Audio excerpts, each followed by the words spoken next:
এই আবু সাঈদ মনসুর রক্তের উপর পা দিয়ে যে বর্তমানে 34 স্বাধীন দেশে আমরা স্বাধীনভাবে এই আজকে 32 দিন যাবত এখানে কথা বলছি, এটা নজিরবিহীন, এটা রেকর্ড।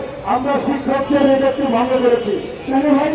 শিক্ষকরা আমাদের 1 মাস করেছিল, আমরা 1 মাস পার করে 1 মাস 2 দিন আমরা আমাদের আন্দোলনকে চলমান রেখেছি।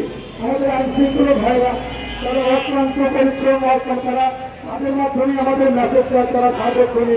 আমাদের এনএসএর ভাইরা, এসপির ভাইরা, বিজিএ ভাই, আমাদের দেশের একান্ত প্রহরী যারা আর্মি ভাইরা, আর্মি প্রশাসন থেকে শুরু করে প্রত্যেকটি মহলে আমাদের এই হৃদয়ের কথাটুকু, হৃদয়ের চাওয়াটুকু আমরা পৌঁছে দিতে পেরেছি।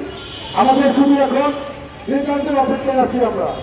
অনেক সময় রেজাল্ট হয় না, এসএসসি রেজাল্ট 15 তারিখে হবে, সেটা হয় কি বিশেষ কোনো কারণবশত 10 দিন পিছিয়ে দেওয়া হলো, 5 দিন পিছিয়ে দেওয়া হলো। আমরা সেই দিনক্ষণের অপেক্ষায় আছি। আমাদের ধৈর্যের যে পরীক্ষায় যে আমরা উত্তীর্ণ হয়েছি, সেটা প্রশাসনের ভাইরা বলেছে। বর্তমানে চায়ের দোকানদার আমি চা খেয়ে আসলাম, চলো বাড়িতে বাধা করে আমি বললো, ভাই আপনাদের মধ্যে এত সুশৃঙ্খল, এত সুন্দর, ওর কাছ থেকে আমার তথ্য যায়। তো ভাই আপনারা অনেক ভালো কিছু পেতে যাচ্ছে। আমার ক্ষেত্রে এই মাত্র 5 মিনিট হয়নি, বক্তব্য শুরুর আগে তোর সাথে কথা বললাম। আমার কাছে টাকাও চায় না, আমি তো কয় টাকা হচ্ছে, কয় আমার টাকা মানে অবশ্যই টাকা দেওয়া লাগছে। তোকে টাকা দিয়ে আসলাম। তো ভাই আপনাদের অনেক ভালো একটা আমি আশা করছি।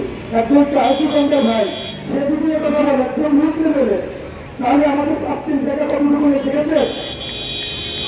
আমাদের কাছে একটা আমাদের আন্দোলন পরীক্ষার ফলটা প্রকাশ হতে বেশি সময় লাগতে থাকবে না।